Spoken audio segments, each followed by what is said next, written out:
Два силуета споделят звездите, лунна пътека проблясва до другия бряг и докосва мечтите.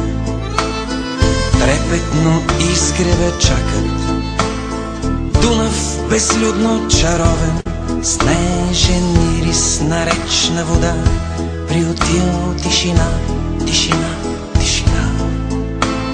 Спомени свои събирам, видим в тях ще открия залеза и липите, любовта и звездите и вечната тиха река.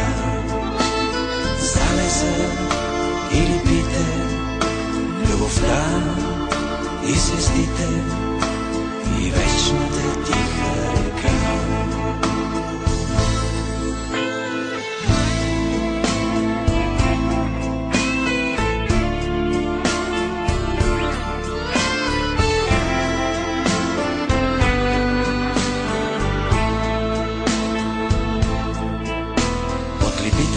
На парка във Видин